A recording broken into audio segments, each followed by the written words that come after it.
It's good to be back. Yeah, I haven't done a video in such a long time. I've been recovering from a flu, so if my voice is a bit offish or I cough here and there, just please do forgive me. But I think I'm good to go. So yeah, we're going to be looking at PEPKOR. This is the JSE listed entity that owns PEP stores and a whole host of other brands, which I'm going to jump into. Trust me, this is going to be quite an interesting one. I'm dividing this into part two, mainly because PEP is huge. So over the last couple of months, years, there's been a lot of interesting developments happening at PEP. So apart, of course, from the Steinhoff saga that's still hanging over their heads, there's been quite a lot of positive feedback coming from the PEP front. Look at COVID-19. Many businesses struggle, but PEP managed to survive that, right? The KZN unrest, that was like very bad, and PEP somehow also managed to survive that. Look at the Steinhoff saga that they're still trying to to get rid of. They're also kind of surviving that. So PEP really has been quite a resilient business. So I've been spending quite a lot of time trying to understand exactly what's happening on the inside, doing as much research as I can. And this is one of the stocks I'm looking to include as part of my portfolio. And if you're also looking at doing this, I hope this information is going to be helpful. But please do take note, I am not a financial advisor. I'm just a retail investor who's interested in the business world. So whatever I say is not financial advice. If you need that, please do get your own financial advisor or someone who's qualified enough to guide you in the right direction. If you're watching this, chances are you have bought something from PEP, whether or not you know it. The reason I'm saying this is because PEP is huge. PEP is extremely huge.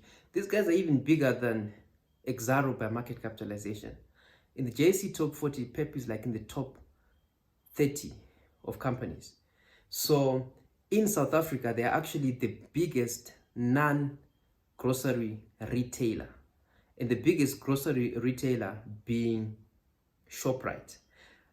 If you guys haven't watched the Shoprite videos, please do watch part 1 and 2. I'm going to put a link down here below. The reason for that is because I mentioned two names in those videos. The first one being Dr. Christo Wiese and also Whitey Basson. These guys were very instrumental in the rise of Shoprite.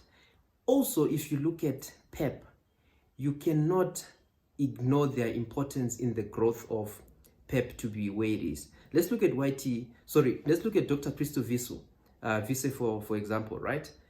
As we speak, he is one of the largest shareholders in Shoprite. In 2014, this guy was the biggest shareholder in PEP.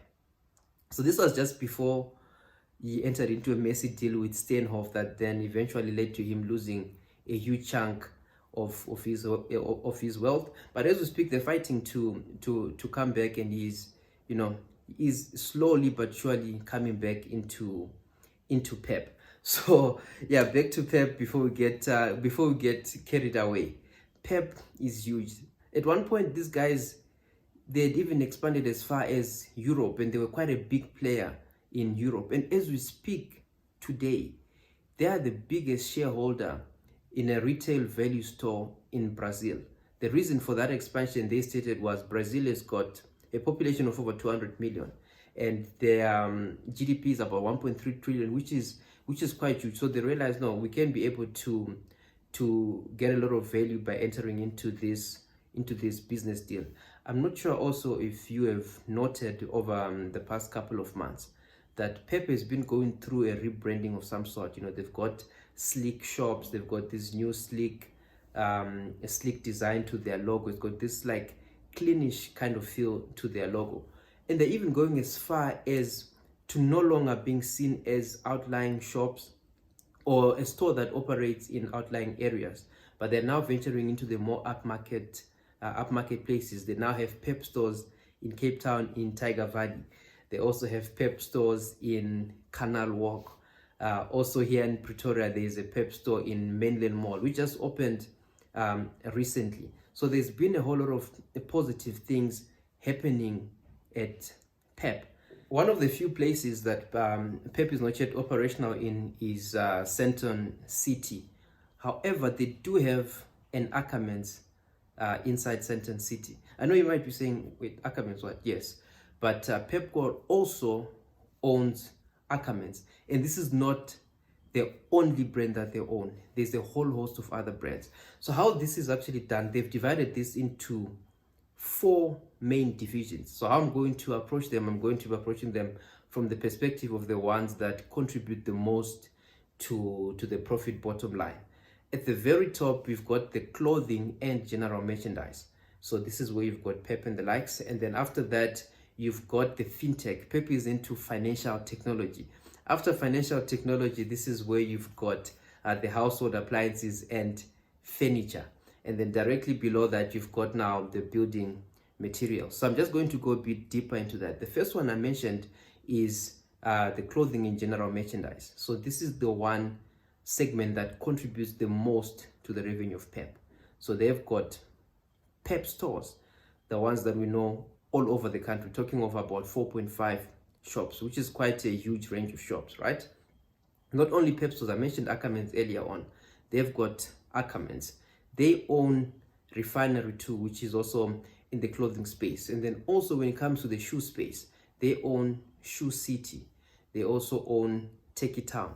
They also have the other clothing brand called Dance. And there's also Sgt. Pepper Clothing, which is S.P.C.C.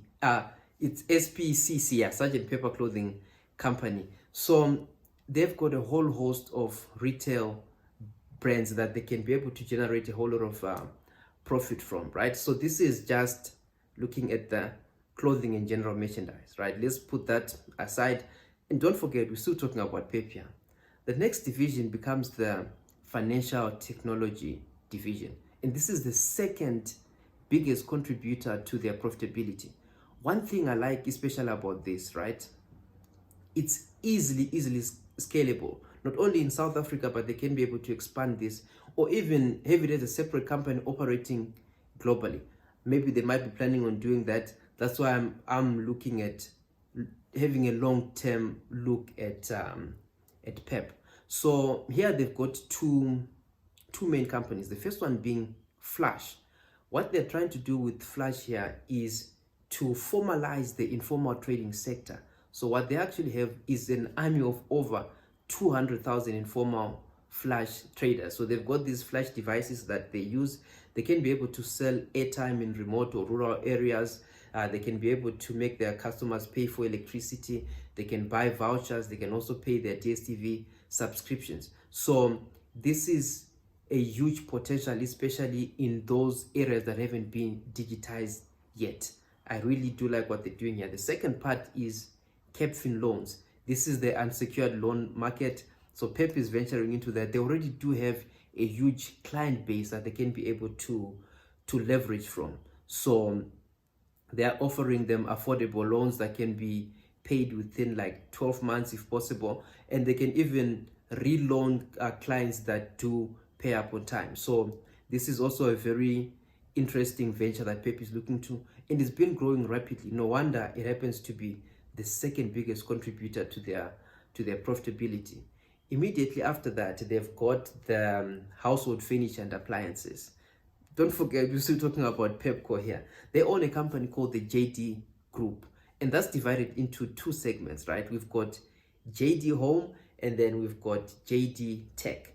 Under JD Home is divided basically into 2. We've got the lower end and the upper end. The lower end, they have Russell's, which sells furniture. They've got Bradlow's, which also sells furniture. And then we're looking now at the upper end. They have Rochester, and they also have Sleep Masters. So this is under JD Homeware and Furniture, right?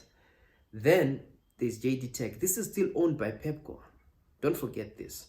This one got me by surprise, right? They also own an online store, which is basically going head on to compete with Takealot. It's called everyshop.co.za. And they are already having over 500,000 unique customers hitting that site. These are huge numbers.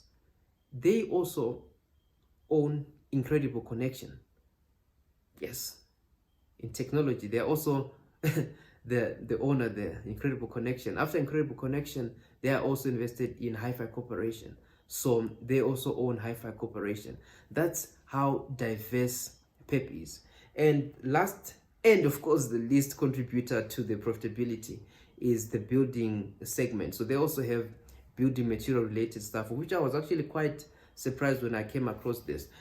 However, most of the companies that they own, they're not really customer facing, so most of us would not really know them. This is like specialized wholesale.